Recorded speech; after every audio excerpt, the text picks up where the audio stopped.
오늘 우리가 본 두 아들 비유인데 화요일에 말씀하신 비유입니다.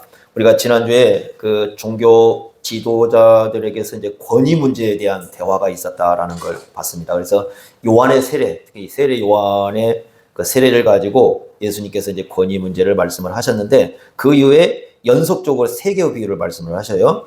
그러니까 지금 여러분들이 이제 지난주에 읽었던 말씀 다른 부분인데 이제 또 같은 내용을 같이 읽어준 것은 요게 연속적으로 지금 되어 있다는 걸 보도록 하기 위해서입니다. 그래서 세 개의 비유가 말씀이 나오는데 거기 성경 구절 보시면 세 군데 나오죠. 21장 27절부터 32절까지는 소위 두 아들 비유, 그 다음에 33절부터 46절까지는 악한 농부들 비유, 22장 1절부터 14절까지는 왕자의 혼인잔치 비유인데 이런 내용을 한번 보도록 하겠습니다. 여러분들이 성경의 비유를 살필 때 한 가지 중요한 게 뭐냐면 반드시 이걸 좀 생각을 해야 됩니다. 비유 대상이 누구냐, 이거 중요합니다. 그러니까 예수님이 비유를 베풀 때는 비유 대상이 있어요. 대상. 그걸 찾으셔야 됩니다. 일반 세상의 비유하고 성경의 비유하고 이게 약간 좀 달라요. 그래서 비유 대상이 누구냐, 그러니까 그 비유는 누군가에 대한 얘기를 하고 있어요. 지금 비유는 누구에 대한 얘기인가, 그걸 파악하는 게 굉장히 중요해요. 성경에서요, 비유 파악할 때. 그래서 예수님께서 거기 나온 것처럼 28절에 너희 생각은 어떠하냐라고 물었지 않습니까?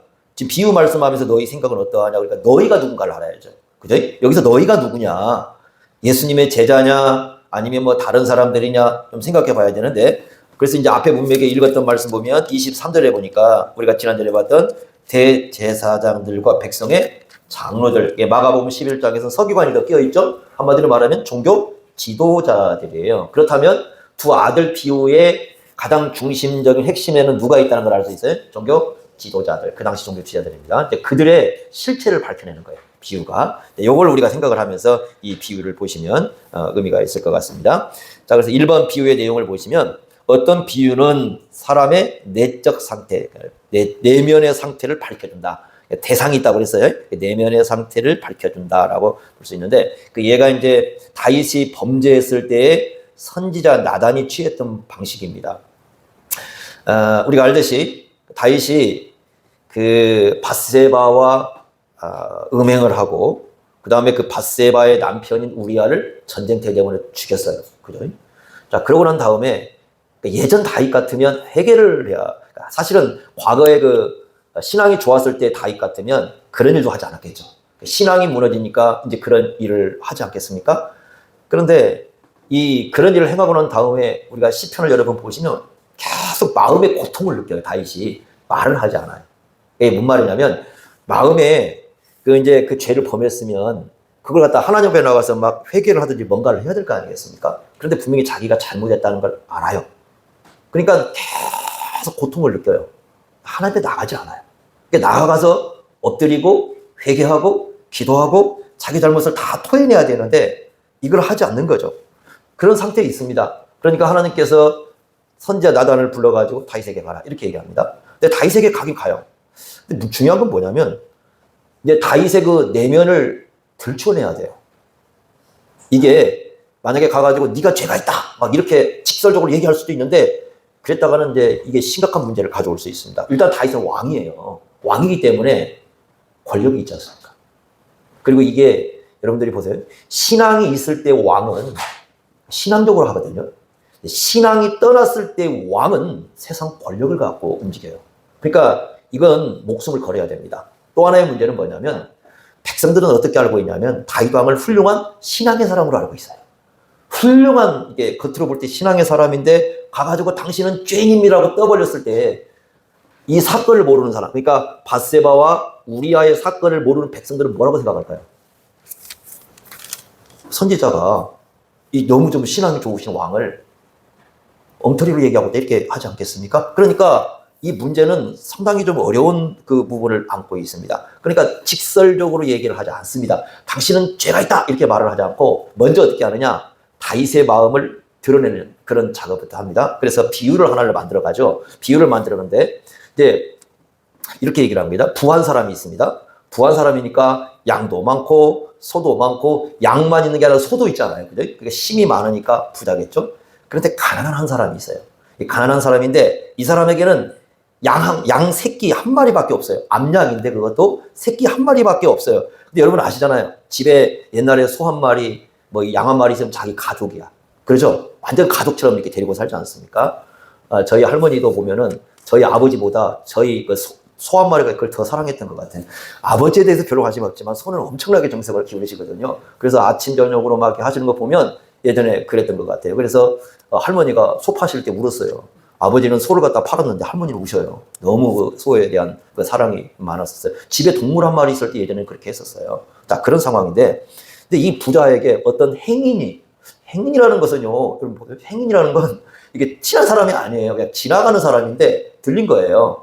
근데 고대에는 수치 문화가 있어가지고 누군가가 우리 집에 오면 손님을 대접을 해야 되잖아요. 대접을 해야 되는데 집에 오니까 대접은 해야 되겠고 자기 거 잡으려는 게 아까우니까 어떻게 하냐면 힘이 있으니까 그 가난한 사람의 양 새끼를 빼앗아다가 잡아가지고 잔치를 내버립니다. 여러분 그거 얘기 딱 들으면 어떻게 되겠어요? 일반 그냥 그 부자 같은 사람 그거 당연하지 그럴 수 있겠죠. 부자는 그럴 수 있죠. 같은 부자들끼리 그거 당연할 수 있지 뭐 이럴 수 있지 않습니까? 가난한 사람들은 뭐라고 생각했습니까? 저는 때려 죽이려고 뭐 이렇게 생각했겠죠? 다윗은 어떻게 생각했겠습니까? 일단은 그 마음에 신앙이 있어요. 하나님을 알고 그리고 이게 율법이 어긋나는 거 알잖아요. 그러니까 어떻게 합니까? 마음에 분노를 해버려요. 어떻게 그럴 수가 있나? 이 마음에 분노를 해가지고 이 가만두면 안 된다. 막 하고 있으니까 선지자 나단이 바로 얘기합니다. 당신이 바로 그 사람이다. 자, 여러분 이거 중요한 거죠. 왜? 다윗에게는요 이때 아내가 7명이 있었어요. 이때까지.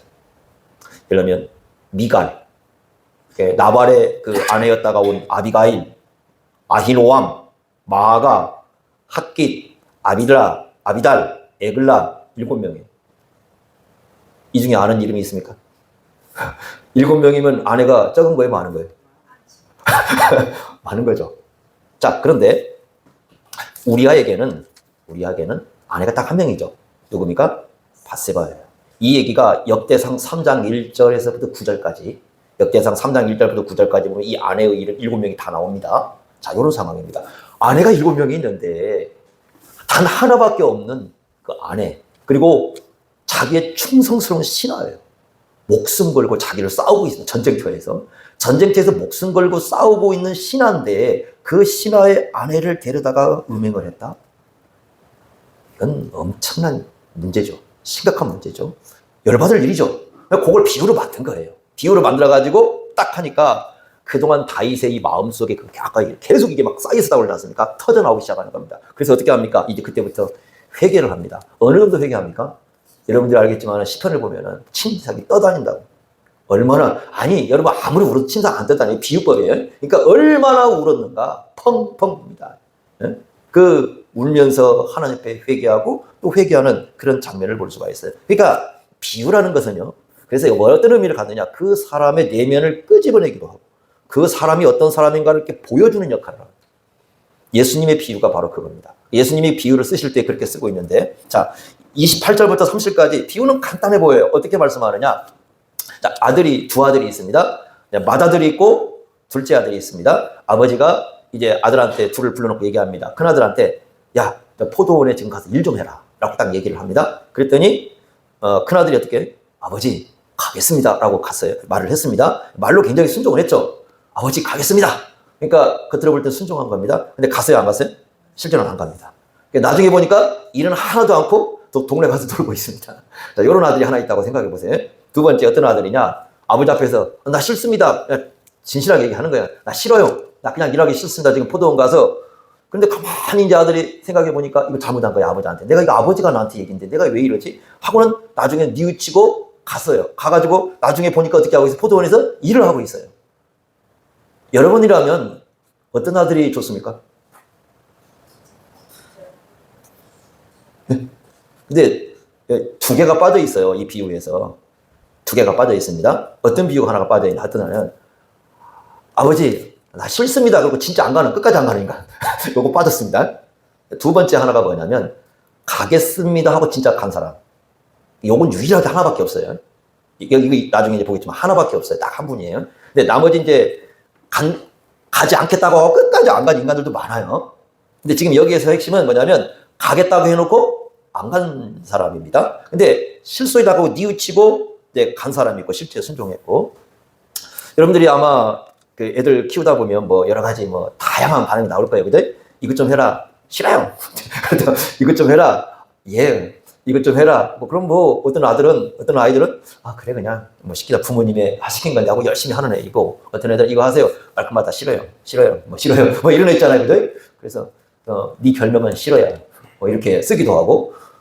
진짜 안 하는 애들도 있고 한 애들도 있고, 뭐 이게 우리가 이제 그 부모들 세계에서 겪는 겁니다. 이게 진짜 그러니까 예수님이 나사렛에서 이렇게 자라나시면서 본 거예요. 집집에서. 이 비유가 그냥 막 그냥 만들어서 갖고 왔지만은 실제로 이제 살아가시면서 그 동네에 이렇게 보면서 이제 본 겁니다. 아들들의 모습들을. 그잖아요. 보면서 보니까 저놈 아들은 간다고 해놓고 나중에 보니까 저 뒤에 가서 놀고 있고, 얘는 싫다고 해놓고 나중에 뉘우치고 가서 일하고 있고, 뭐 이런 거 다 보는 현상들입니다. 그걸 비유로 딱 만들어가 와가지고 딱 설명을 해주는 겁니다. 자, 그래서 이걸 뭘 얘기하려고 하는 거냐 보겠습니다. 설명을 예수님이 해주셔요.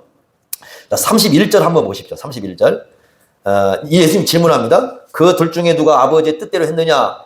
누가 했습니까? 실제로는 둘째 아들이 답을 그렇게 하죠. 예수께서 그들에게 이르시되 내가 진실로 진실로 너에게 이르노니 세리와 창녀들이 너희보다 먼저 하나님 나라에 들어가리라. 자, 여기서 우리가 하나 나왔습니다. 누구에 대한 얘기가 지금 들어가 있어요? 세리와 창녀들이죠. 그러면 세리와 창녀들은 맏아들이겠어요? 둘째 아들이겠어요?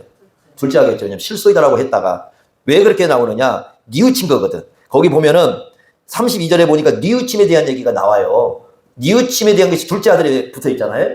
같은 내용입니다. 32절 보겠습니다. 요한이 의외도로 너희에게 왔거늘 너희는 그를 믿지 아니하였으되 세리와 창녀는 믿었다. 너희는 이것을 보고 끝내 뉘우쳐 믿지 않았다. 세리와 창녀를 어떻게 했다는 뉘우쳤다라는 거죠. 그래서 하나님 나라에 들어갔다. 이렇게 말씀을 합니다. 그러니까 맏아들은 누구 얘기하는 겁니까? 종교 지도자들 얘기를 하고 있는 거고, 둘째 아들은 누구 얘기하고요? 세리와 창녀 얘기를 하고 있습니다. 자, 이런 얘기를 하면서 하나님 나라에 대한 얘기를 이제 가르쳐 주고 있습니다. 그러면 어떤 얘기인가를 보면은 32절 한번 다시 한번 보세요. 세례 요한이 나오죠. 왜 세례 요한이 등장을 할까요? 갑자기 왜 세례 요한이 의외도로 너희에게 왔다? 왜 얘기를 하죠? 너희에게 왔다. 자, 앞에서 그러니까 이게 여러분들이 성경 보실 때 이런 것 중에 앞에서 누구 얘기했습니까? 앞에서 권위 얘기할 때. 다시 해야 되나? 세례요한 얘기했잖아요. 그러니까 앞에서 세례요한 얘기했었죠. 권위 얘기할 때. 그래서 세례요한을 갖고 오는 거예요. 그러니까 세례요한의 권위가 하늘로부터 왔느냐, 땅으로부터 왔느냐라는 문제를 지금 하고 있었잖아요. 그러니까 예수님 말씀은 결론적으로는 뭐예요? 세례요한의 권위가 어디서 왔다는 거예요? 하늘에서 왔다는 거예요. 그 얘기를 하는 건데, 그래서 의의 도를 얘기를 합니다. 의의 도는 뭐냐면, 도라는 말은 길이라는 말입니다. 길. 그러니까 예수님께서 뭐라고 했냐면 내가 곧 길이요 그랬지 않습니까? 그러니까 그 도는 예수님 얘기입니다. 의의 길은 뭐냐면 의로움으로 가는 길입니다. 그러니까 우리가 하나님 앞에 갔을 때 의롭다함을 받는 길은 하나밖에 없다는 겁니다. 누구 얘기하는 거예요? 예수님 얘기하는 거예요. 그래서 세례요한이 누굴 증언했습니까? 예수님 증언했어요. 요한복음 그 1장 7절 8절 보면은 세례요한에 대해서 뭐라고 하냐면 증언하러 온 사람이다. 참 빛이 아니라, 요한은 빛이 아니라 참 빛은 누구라고 얘기했습니까? 예수님이시고 그 참 빛을 전하러 온 사람이 누구였다? 세례 요한이었다. 그리고 요한복음 1장 29절에 세상 죄를 지고 온 하나님의 어린 양에게 전했잖아요. 그런데 종교 지도자들이 다 거부를 한 거죠. 그런데 세리와 창녀들은 어떻게 했어요? 결국 이 얘기를 듣고 다는 아니겠지만 뉘우치고 믿고. 그러니까 이 사람들이 뉘우쳤다라는 건 중요한 겁니다. 뉘우쳤다라는 게 그냥 뭐냐면 내가 죄를 깨달았다 그게 아니라 예수님 말씀은 뭐냐면 세례요한이 누굴 전했다고요? 예수님 전했죠. 그러니까 이 사람들이 누구에게 갔다는 거예요? 예수님께로 갔다는 거예요. 예수님께 갔어요. 세례요한의 얘기를 듣고 예수님께 간 거죠. 이게 중요한 겁니다. 자, 여러분 세례요한의 메시지, 첫 번째 메시지가 뭐였습니까? 회개하라. 천국이 가까이 왔다. 첫 요구가 회개였어요. 그죠? 예수님이 처음 시작하자마자 선포한 말씀이 뭐였어요? 회개하라, 천국이 가까이 왔다. 회개가 뭐죠?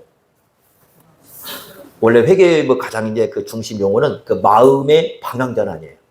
마음이 확 방향이 전환된 건데, 그래서 이 생각이 바뀌고 감정을 바꾸고 의지를 바꾸어서 누구에게 가는 겁니까? 예수님에게로 가고 예수님 안에서 하나님께로 돌아오고. 그런 역사가 이제 회개의 역사인데 이런 회개를 했다. 이렇게 말씀을 해줘요. 그러니까 예수님의 비유는 확실해요. 확실합니다. 맏아들은 누구 얘기하는 거고 종교 지도자들이고 둘째 아들은 세리와 처녀 얘기였다라고 이렇게 말씀을 해줍니다. 자, 그러면 이 비유를 통해서 드러난 이제 종교 지도자들의 문제를 우리가 알아야 되겠죠. 1번을 보겠습니다. 한번. 자, 맏아들을 보면 겉으로 뭐 했어요? 순종했죠. 왜냐하면 겉으로 뭐라고 했으니까 예 가겠습니다 그랬으니까. 근데 실제로는 어땠어요? 순종하지 않았죠. 그럼 이거 뭐 얘기하는 거냐면 그 당시 종교 지도자들은 겉으로 보면 순종하는 사람이었고 가장 하나님 말씀에 순종하는 사람처럼 보였어요. 일단 구약 성경을 갖고 있죠. 그 다음에 겉옷 있지 않습니까? 겉옷이 네 귀통에 술이라는 게 달려있거든요. 그게 하나님 말씀을 상징하는 거예요. 나중에 613개 조항을 이제 의미하는 건데 그런 내용들이거든요. 그런데 예수님이 와서 끊임없이 강조했던 게 뭐냐면 장로들의 전통은 지키면서 하나님의 말씀은 패했다라는 거예요. 이게 이제 우리 시대에 가장 생각해봐요. 그러니까 겉으로는 말씀을 지켰어요. 근데 실제로는 하나님의 말씀을 지키지 않았다는 거거든요. 자, 그러면 장로들의 전통은 무엇이고, 그 다음에 이제 하나님의 말씀은 뭐냐라고 했을 때, 장로들의 전통이라는 건 이제 구전으로 내려오는 게 있어요. 그러니까 성경에 기록된 게 아니라, 나중에 성경에 기록이 됩니다. 여러분 혹시 그 미시나라고 들어보셨나요? 미시나. 안 들어보셨어요? 유대인들이 이게 구전으로 내려온 이야기를 모아놓은 것이 이제 미시나거든요. 그 미시나가 발전된 게 뭐냐면 탈무드예요. 여러분 그 탈무드 할 때 보면 탈무드라는 책 한번 보셨죠? 분량이 어떻습니까? 한 권 이렇게 돼 있죠? 요건요, 뭐라고 해야 될까? 탈무드의 탈자도 아니에요. 탈무드 엄청 많습니다. 그러니까 탈무드에 나와 있는 책은요, 골라가지고 몇 개 이렇게 딱 뽑아서 써놓은 거고, 진짜 탈무드는 엄청납니다. 탈무드 책. 근데 이 탈무드 책인데, 거기에 이제 미시나, 탈무드 이런 책들이 전부 뭐냐면 구전으로 내려온 것들이 있어요. 구전으로. 그러니까 사람들이 이렇게 입으로 가르쳐가지고 전에 내려온 건데, 그 입으로 가르치는 건 뭐냐면, 그래서 이제 그 구전을 그 사람들은 뭐라고 보냐면 울타리라고 불러서 울타리. 율법이 성경이 있는데, 요 성경을 놓고 해석을 할 때 어떻게 해석을 해야 되느냐라는 건데요. 어떻게 해석해야 되는 때 그 사람들은 구전으로 이렇게 만들어가지고 자기들끼리 장로들이 가르친 내용 있잖아요. 그걸 만들어가지고 그걸 가지고 이렇게 해석을 쫙 해온 겁니다. 자, 예를 한번 들으면 성경에 이제 예수님께서 가장 말씀 많이 하신 게 이제 안식일 논쟁이지 않습니까? 성경에는 이랬잖아요. 안식일날 뭐 하지 마라? 일하지 말라. 그러면 이제 생각할 사람들은 어디까지가 일을 하냐? 어디까지가 일이냐? 어디까지가 일을 합니까? 어디까지가 일 안 하고? 그 생각이 들 거 아니에요? 그죠? 그러니까 도대체 일하지 말아라. 그러니까 이제 이걸 뭔가를 규정을 해야 돼요. 왜냐하면 어디까지를 일로 잡아야 되고 어디를 일로 잡지 않아야 되느냐 이렇게 생각을 해야 되거든요. 근데 하나님께서는 여기가 일이고 요건 여기 일이 아니다 그런 말씀을 한 적이 별로 없어요. 그죠? 자, 그래서 이제 이제 문제가 되는데 제가 이제 김제에 있을 때 이분들은 주의를 지키는데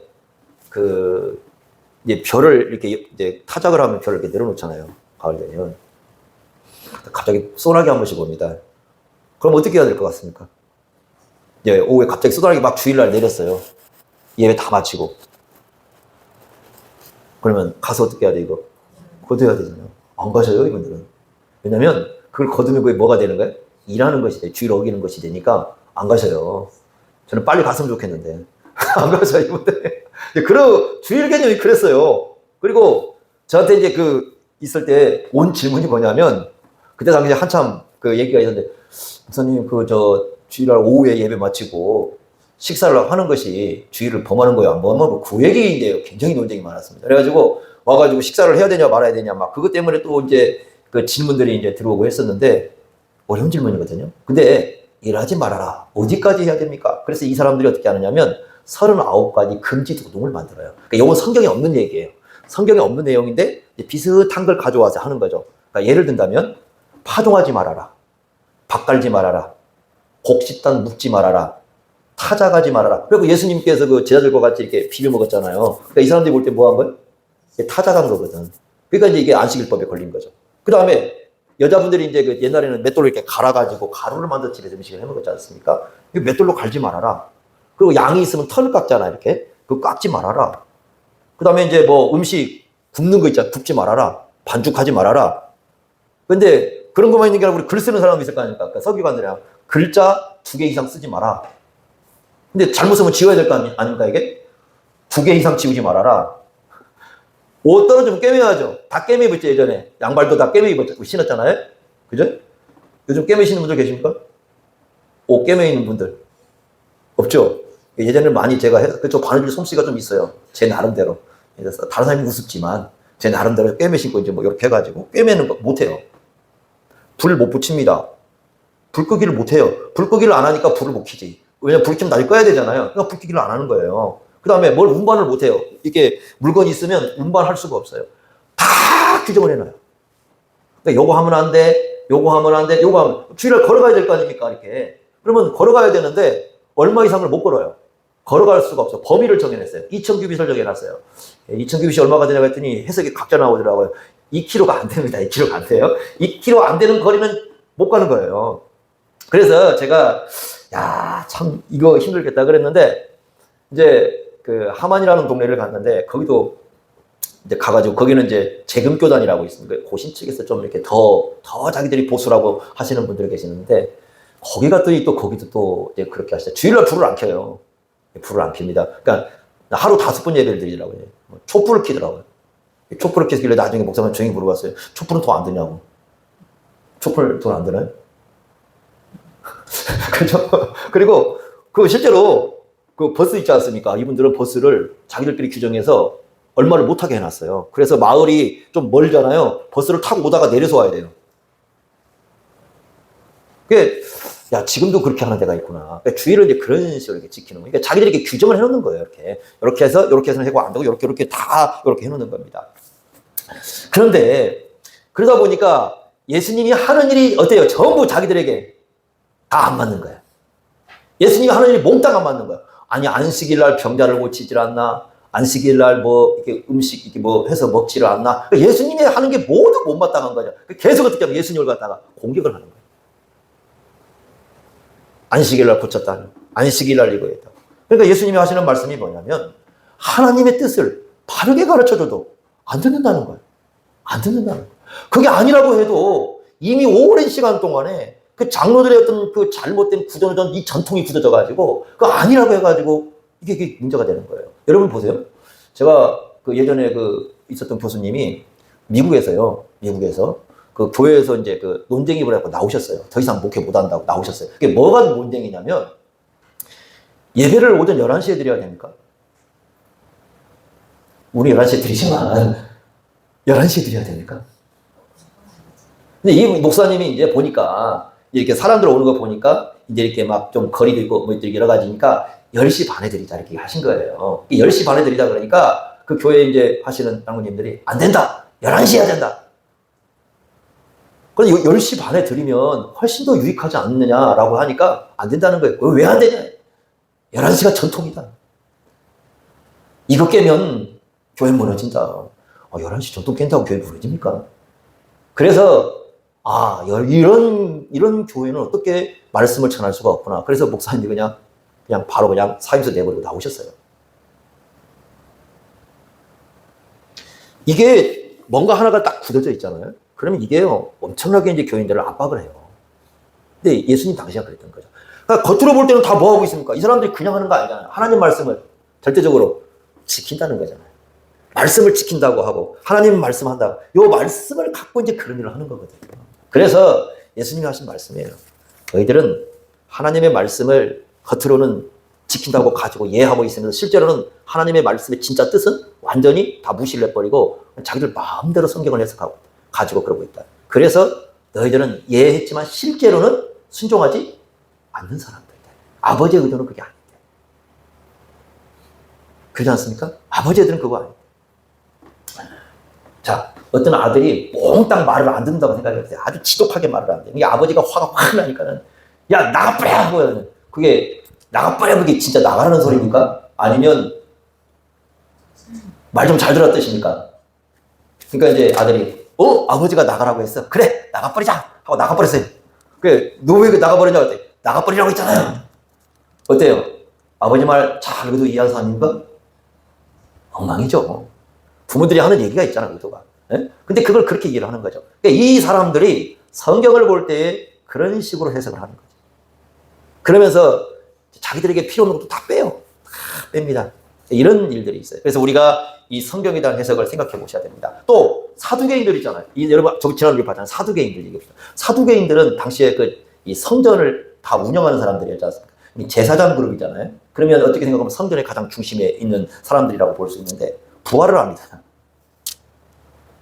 부활을 안 믿어요. 그 다음에 누구도 없다고 그래? 천사도 없다고 그래. 또 뭐 또 합니까? 영원 불멸도 안 믿어요. 그러니까 성경은 갖고 있는데 성경에서 가르치고 있는데 안 믿어요. 받아들이진 않아요. 오늘 뭐가 똑같은 거냐면 성경을 계속 읽는데 지옥을 안 믿어. 갈수록 그런 사람들 얼마나 많이 늘어나요. 안 믿어요, 그걸. 하나님의 영원한 심판이 있다고 해도 안 믿어요. 이런 경우들이 발생합니다. 이런 모든 것들이 뭐냐면 형식적으로는 성경을 갖고 있는데 실질적으로는 성경을 안 믿는 거죠. 이런 일들이 발생합니다. 지난번에 얘기한 것처럼 예수님이 재림할 때 어떻습니까? 예수님이 딱 재림하는데 날짜는, 시간은 안 알려줬어도 언제 하신다는 날짜는 가르쳐 주셨죠. 그 사람들이 하는 얘기가 성경을 갖고 그런 얘기를 하는 겁니다. 그러니까 이상하게 되는 겁니다. 여러분, 이상하게 되는 사람들, 이단들이 성경이 없어서 이단이 되는 게 아니죠. 그렇지 않습니까? 그 사람들이 가장 중심에 내세우는 게 뭐예요? 성경이잖아요. 그 사람들이 성경 공부하자고 그래요. 그래서 우리 교회도 예전에 이렇게 이제 몇몇 분들이 이제 성경 공부하러 왔는데 그 교회 담임 목사한테 성경 공부하러 간다고 했더니 가지 말라고 그러대. 왜? 이단이라고. 성경 공부하자고 이단이 돼요. 그런 일들이. 왜? 성경을 그만큼 곡해를 시킵니다. 바로 이런 일이 발생을 했다. 자, 그 다음에 두 번째 문제는 뭐냐면, 구약에서 이제 이 포도원은요, 이스라엘 공동체를 의미해요. 여러분들이 보시면, 구약에서 계속해서 가르쳐 줍니다. 그런데 이 사람들이 그러면 포도원에 가서 일을 한다는 건 뭐예요? 이스라엘이니까. 이스라엘 백성들을 위해서 진짜로 일을 해야 될 거 아니겠습니까? 진짜 일을 해야 되는데, 종교적인 일은 열심히 하는데, 진짜 이스라엘을 위해서는 일하지 않는 거예요. 이게 무슨 말이냐면, 종교 지도자가요, 가장 눈을 뜨고 있어야 될 게 뭐냐면 역사의식이에요. 다시 말하면 위치. 그러니까 왜 존재하는가? 이스라엘이 역사 속에서 왜 존재하는가? 그것을 알아야 이스라엘을 올바로 이끌어갈 수 있잖아요. 그걸 안 하는 거예요. 자, 보세요. 민수기를 보시면, 이제 새벽기도 시간에 우리가 보는 거지만, 광야에 이스라엘 백성들이 이렇게 갔는데, 12명의 정탐꾼이 갔다 왔지 않습니까? 갔다 와가지고 보고를 합니다. 근데 이 사람들이 다 어떤 사람들이? 지도자들이죠. 12명은 다 지도자들입니다. 한 지파의 지도자들인데, 이 사람들이 가가지고 돌아왔는데, 12명의 다 보고는 똑같아요. 어떤 게 똑같으냐면, 포도를 이렇게 깨워왔지 않습니까? 포도송이를 깨워왔는데, 그래서 어떤 분들이 포도를 막 주먹만하게, 주먹만한 포도가 아니고, 그런 거 아니에요. 포도가 이게 큰 것만 생각하시면 안 되고, 이렇게 송이를 둘이 깨고 왔을 때 이제 그 의미도 좀 알아야 되는데, 어쨌든 갖고 와 보니까 풍요롭잖아요. 그러니까 젖과 꿀이 흐르는 땅, 젖이라는 말은 양이라든가 아니면 염소에게 젖을 짜잖아요. 거기서 온 말이고, 꿀이라는 것은 두 가지 의미를 가는데, 벌도 물론 됩니다. 벌꿀도 되지만은 아마 이제 종려나무 시럽, 아마 그걸로 대추야자라고, 여러분 대추야자 있잖아요. 그 시럽으로 이제 보거든요, 보통. 이렇게 보는데, 젖과 꿀이 흐르는 땅이 진짜 맞다는 거예요. 두 번째, 요새화되어 있습니다, 성이. 요새화 딱 되어 있습니다. 이렇게 딱 와가지고 보니까, 특히 이제 안악자손이라는 거인족들이 있습니다. 요걸 다 보고 옵니다. 10명은 뭐라고 하지? 와가지고 하는 얘기가, 야, 우리 다 메뚜기야. 우리 다 저 사람들에게 메뚜기야. 그러니까 세상 관점에서 보면 다 메뚜기야. 이렇게 얘기를 합니다. 그랬더니 두 사람은 뭐라고 얘기합니다? 뭐라고 얘기하죠? 아니요. 우리가 메뚜기가 아니라 밥상의 밥이야, 저 사람들은. 우리 밥상에 있는 밥이야. 여러분, 밥 먹을 때 푸짐할수록 좋습니까? 적을수록 좋아요? 푸짐해야죠. 저거 푸짐해 다. 저 요새화된 성, 거인들 푸짐하게 먹을 수 있어. 우리의 밥이야. 이렇게 얘기하잖아요, 저 사람은. 그렇게 얘기합니다. 그랬더니 백성들은 어떻게 해, 반응이? 자, 밤새 통곡을 하거든요. 이스라엘 백성이 하나님께서 구원했을 때 감사하다고 밤새 감사한 적이 없어요, 한 번도. 밤새 통곡해요. 그러면서 뭐라고 얘기했어요? 어디로 가자? 애굽으로 가자. 애굽으로 가자는 게 무슨 문제가 있죠? 애굽으로 가자는 건요. 첫째, 하나님의 약속을 무시를 해요. 하나님의 언약이 가나안 땅은 약속의 땅이잖아요. 그 땅을 무시를 하는 거예요. 두 번째, 애굽에서 그 10가지 재앙을 내렸고 구름기둥, 불기둥, 홍해 건너오고 많은 구원의 역사를 베풀어 하나님의 구원의 역사, 은혜의 역사를 다 무시하는 거예요. 자기가 지금까지 이게 베풀어준 은혜를 쌍거리 다 무시를 해버린 거예요. 세 번째, 하나님 나라에 대한 무관심이에요. 그러니까 하나님께서는 가나안 땅에서 하나님 나라를 펼치려고 했는데 그 하나님 나라에 대한 완전한 무관심을 보여줍니다. 그러니까 결국은 이 지도자들이 이스라엘 백성들이 가나안 이 위치, 그러니까 가나안 땅에 들어가서 뭘 해야 되는가에 대한 올바른 인식을 전혀 못하고 있었던 거예요. 하나님께서 어떻게 하십니까? 다 바로 그냥 그 자리에서 10명 지도자들 다 죽이셔요. 너희들은 더 이상 이끌 자격이 없다고 다 죽이십니다. 이렇게 말씀하시거든요. 그리고 이제 2명을 통해서 가나안 땅에 데리고 들어가도록 하겠다. 자, 이와 같은 겁니다. 그러니까 지금 예수님 당시가 어떤 시대인가에 대한 인식을 해야 돼요. 지도자들이. 그러니까 종교 지도자들이라면 때가 참여라고 말씀했을 때 예수님이 오셨을 때 그 시대가 어떤 시대인가를 인식을 하고 그러면 어떻게 해야 되느냐. 그 시대를 올바로 인식했다면 세례 요한처럼 사람들을 누구에게 자꾸 보내려고 해야 돼요? 예수님에게 자꾸 보내려고 해야 되는데 그 당시 예수님이 오셨을 때에 대한 시대에 대한 인식이 전혀 없어요. 전혀 없어요. 겉으로는 그러니까 일을 하고 있지만 진짜 이스라엘을 위해서는 아무것도 하지 않아요. 백성들을 위해서는. 교회요? 여러분 우리가 지금 종말 시대에 살고 있지 않습니까? 그러면 교회가 종말 시대를 이렇게 살고 있어요. 그러면 교회가 어떻게 가는지 우리가 저번에 공부했잖아요. 종말 시대가 되면 예수님 재림이 가까이 온다. 그러면 재림이 가까이 올수록 어떤 일이 발생하는 걸 알고 있어요. 그러면 종교 지도자들은 어떻게 해야 되느냐? 교회 지도자들은 그 예수님이 가까울 때 어떤 상황이 발생하는 걸 알고 거기에 대한 대비를 하고 거기에 대한 교회를 거기로 끌고 가야 되는 거예요. 배도의 물결이 온다면 교회가 배도의 물결에 떠내려 가지 않도록 진리를 가르쳐야 되고 교회가 자꾸 일상에 빠져가지고 세상에 빠져서 일상에서 더 이상 헤어나지 못하는 그런 상황이 간다면 거기에서 자꾸 자각을 시켜줘야 되고 계속 그래야 되거든요. 그래서 그 교회에 속한 사람이 우리 여러분 다 알잖아요. 우리 이제 제가 이제 설교가 중에 이제 존경하는 목사님이 화종구 목사님이라고 하시거든요. 그분이 이런 얘기합니다. 목사도 3주만 교회를 빠지면 신앙 없어진다고 해요. 맞아요. 그러니까 이게 뭐냐면요. 3주만 빠지면 신앙 진짜 없어져요. 사람들이. 그만큼 이게요. 주일이라는 것은 중요하거든요. 그러니까 항상 우리는 그래서 어쩔 수 있냐면 언제든지 신앙이 그렇게 무너질 수 있어요. 그러니까 우리가 상당히 조금만 부주의하면 잃어버릴 수 있거든요. 그런데 그런 세상 속에 있기 때문에 이런 성도들과 우리의 삶, 그리고 여러분 알잖아. 일상 속에 들어가게 되면 자꾸 잊어버리잖아요, 우리가. 그리고 또 일상에 막 이렇게 휩쓸리다 보면은 자꾸 이제 또 생각을 또 이렇게 못하게 되고 그런 거 있잖아요. 그러면 어떻게 해야 되냐? 지도자들은 계속 깨우쳐줘야 되는 거예요, 그걸. 자각을 시켜줘야 되는 거죠.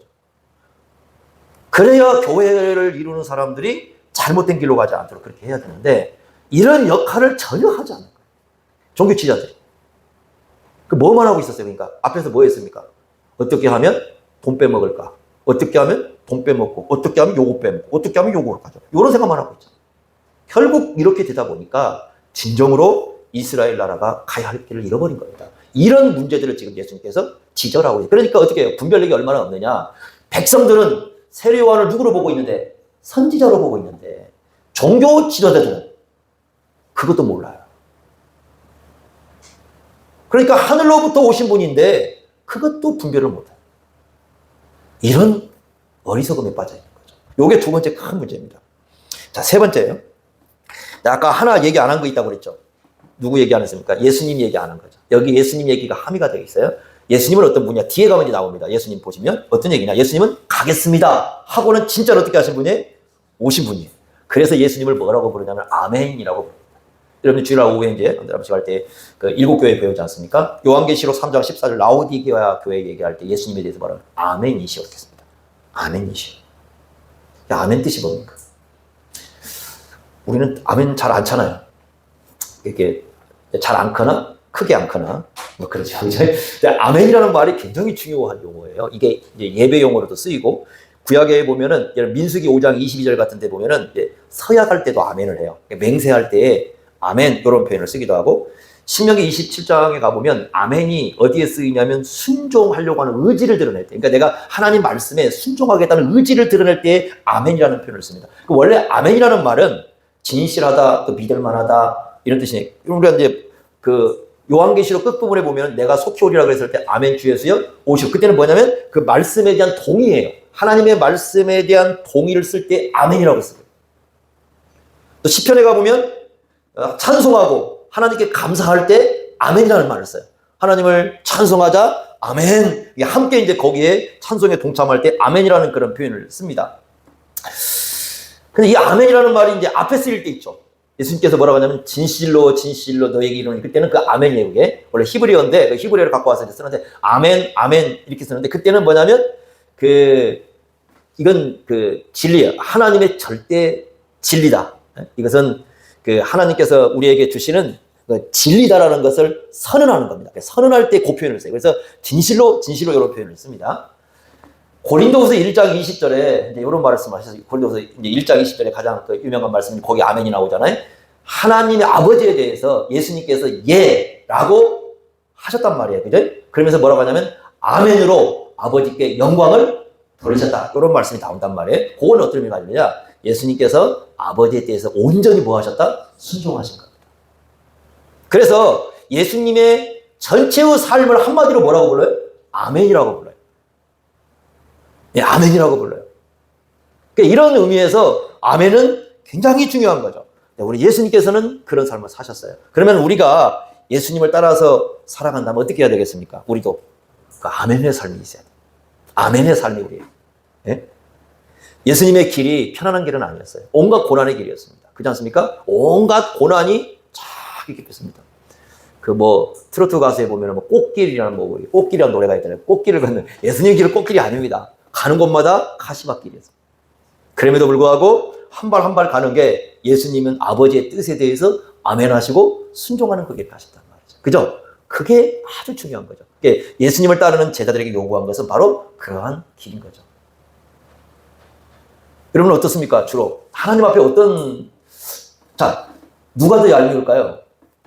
한다고 했다가 안 한 사람하고 안 한다고 했다가 하는 사람하고 어느 쪽이 얄미울까요? 네? 이게 나이를 먹다 보니까 그런 게 생기는 것 같아요. 상대방이 무슨 얘기를 하면 먼저 아니라고 얘기하는 것 같은.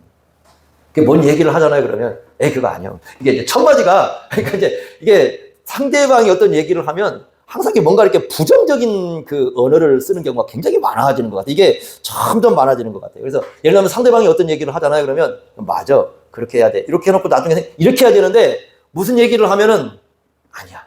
근데 그게 이제 나중에 습관화되는 거죠. 그래서 무조건 얘기를 하면 아니야. 부정적으로 생각을 하는.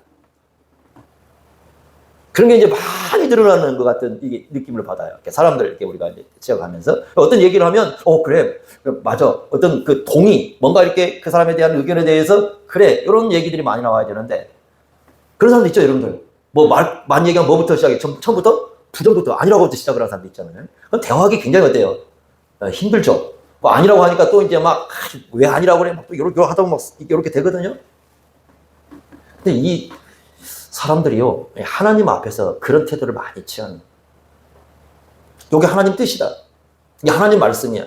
그러면 우리가 그냥 아멘 그랬으면 순종해야 되는데 받아치는 거죠. 받아치는 거죠. 아니 하나님 그러시면 안 되죠. 이렇게 받아치는 거죠. 그런 사람들이 많이 늘어나요. 보면 신앙생활 할 때 이제 그런 것들이 굉장히 많습니다. 우리가 그런 거 조심해야 됩니다. 그래서 하나님의 말씀이면 아멘. 아멘 했으면 순종하는 모습. 요게 누굴 닮은 모습이에요? 요게 예수님 닮은 모습이다. 그 예수님을 보여주는 거예요. 그러니까 뒤에 비유를 가잖아요. 포도원 농부 비유를 가보면 예수님이 이제 상속자로 나오거든요. 죽으셔요. 죽는 모습이 나와요. 아버지가 보내니까 가서 돌아가셔요. 그러니까 여기 보시면 이 비유의 핵심 속에 하나를 더 담고 있는 거예요. 하나를 더 담고 있는 게 뭐냐면 너희들은 다 그런 사람. 그러나 예수님은 이런 분이라는 걸 들추는 이런 부분들이 있는 거예요. 그래서 우리가 이 비유의 의미를 생각하셔야 됩니다. 그러니까 이 당시에 예수님 종교 지도자들은 뭐냐? 한마디로 말하면 모두가 다 자기들이 가겠습니다 하고 성경을 다 들고 있는 사람들이에요. 그러나 진짜로 아버지 뜻에는 순종하지 않는 사람들이었다. 이걸 들춰내면서 예수님 자신이야말로 아버지의 뜻에 온전히 어떻게 하신 분이에요? 순종하신 분이었다라는 걸 우리에게 말씀해 주고 있습니다. 이 말씀을 우리가 기억하면서 한번 하나님 앞에서 우리는 어떤 태도로 늘 살고 있는가 한번 돌이켜 보시기 바랍니다. 그래서 여러분들이 예, 하여튼 아멘을 잘 하셔야 됩니다. 예? 아시겠습니까? 딱 한 가지만 얘기할게요. 예전에 그런 분들 계세요. 설교 시간에 어떤 얘기를 했냐면, 여러분 제발 나갈 때 그냥 가지 마시고 서로 좀 악수 좀 하시고 서로 좀 이렇게 하고 가십시오. 그럼 그렇게 얘기를 했어요. 그러면 바로 어떻게 해야 됩니까? 그 얘기 끝나기 전에. 그럼 나가면서 이제 좀 그렇게 그 시간이라도 좀 하고 가야 될 거 아니겠습니까? 그죠? 그런데 예전에 이제 그 안수 집사님들 이제 그 얘기를 끝나고 나가자마자 벌써 도망간 사람. 그 길이 나가는 길이 있는데 그냥 이렇게 피해서 가는 사람. 전혀 귀담아 듣질 않아요. 얘기를. 왜 그런 얘기를 했는가? 그걸 생각하면 전혀 귀담아 듣지 않은 그런 일들이 많았어요. 내가 참 그 얘기를 이렇게 보면서, 야, 참, 어렵구나. 사람들이. 근데 하물며 예수님 말씀 어떻겠습니까? 한번 생각해 보십시오. 그래서 우리가 주님의 말씀에 대해서 올바른 순종이 중요하다 하는 것을 이 말씀을 통해서 하고 있다. 기억하시기 바랍니다. 기도하겠습니다. 하나님 아버지, 오늘 주님의 비유의 말씀을 통해서 당시의 종교 지화들의 모습을 봅니다. 행여 우리가 또 그런 모습이 아닌가를 돌이켜봅니다. 주님 말씀에 아멘으로 순종할 줄 아는 지혜를 갖게 하옵소서. 순종의 의지를 갖고 주님 앞에 살게 하여 주옵소서. 예수님의 이름으로 기도하옵나이다. 아멘.